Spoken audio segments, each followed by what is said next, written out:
Alright people, so check this out. So I'm at the Freightliner and I was coming in here because my gas shock failed in the cold weather. This is the gas shock that supersedes the old parts. So if you want to look up part numbers and learn about that, this is the part number, that's the new part number for this shock, because this is a better shock than the one that fails. Now they come with a bolt and nut. Mine's made to my frame, but it'll work.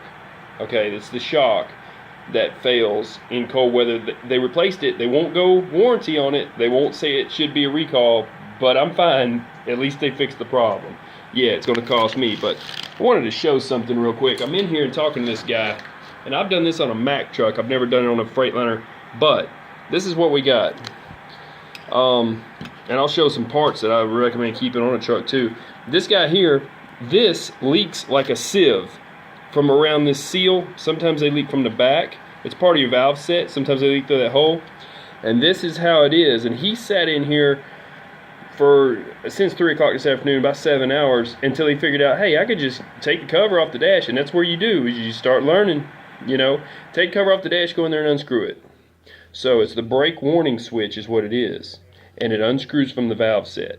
You just unscrew it. You're supposed to have the right socket for it. He used just some pliers, but he's going to be easy with the new one. But the socket for this is the same as a Chevy oil sending unit, the way it's shaped.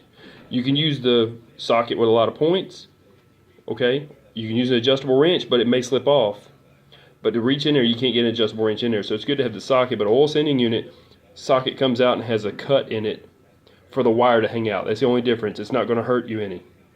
So, but it's shaped like this, okay?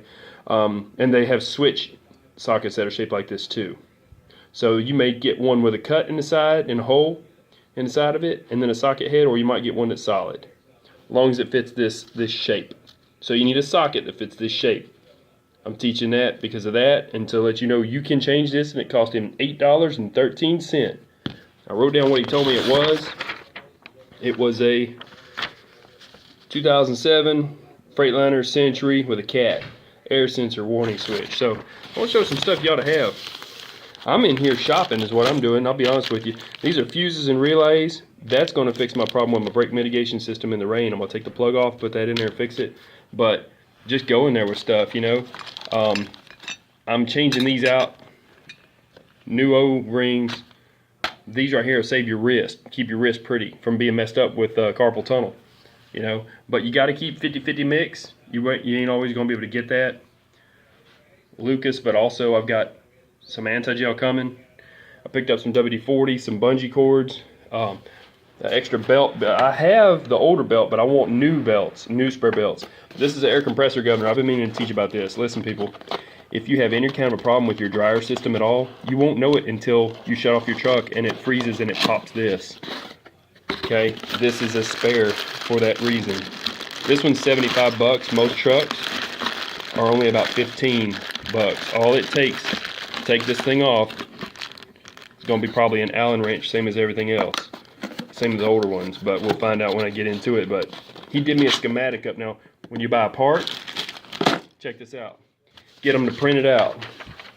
I got schematics of the motor, and then you 3-hole punch this, and it makes an addendum, an extra bit of learning here to your manual, you know, which I didn't need this part. It's good to show that, but in here showing the serpentine, going through this right now. That's the air compressor governor. That's why I wanted to show this. It's all about this one page. That's the air compressor governor. It's how it comes apart. There's the Allen head bolt. Allen head bolt, 2 lines, easy peasy pumpkin pie. Most of them cost 12 bucks. This one costs 17. I'm sorry, 75. Most of them cost about 12 bucks. So the older Freightliners, you know, and I'm keeping, like I said, you know, fuses, I'm separating them in 2 bags. Tape one of them into my box, and then put the other one in the dash. But you got to have a fuel spanner wrench, and I hadn't had one. I've been playing Russian roulette. Extra fuel filter. This is a dryer filter I'm going to throw on deck. And then this is the setup for my fuel filters. So this is the water separator fuel filter. This is the regular 2 fuel filters. They may not have them in stock, and then you can't even get it changed at Speedco or wherever you're at. So, and As always, I need coffee.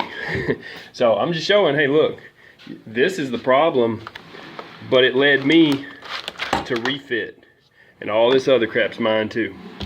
So y'all stay safe and keep what you need on deck. This is an extra set of winners, extra set of regular blades, and these nozzles. I've been having problems out of my sprayer nozzles, and I just dropped one, but no worries.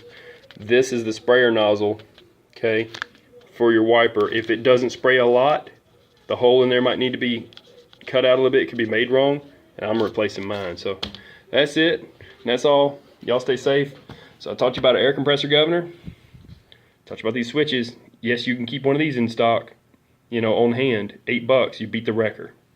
So it's up to you how you want to do it. And I definitely should have had these from day one. I ain't had time. I had a set, actually lost the screws. Now I have 2 sets. No worries. But you just take these apart, and then you put the end on them, these ends on them, okay? And there you go. And I'm going to teach about pumping up a truck and roll starting it with one of these, pumping up your own system. There's a one-way check valve you have to remove to do that. So I'm going to teach you some dirty stuff like that. That's it. Y'all stay safe and build an addendum to your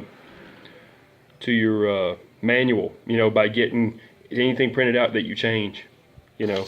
So stay safe. I'm out. Keep an extra air compressor governor. That will fail when you shut your truck off and it's freezing. I'm out. Peace.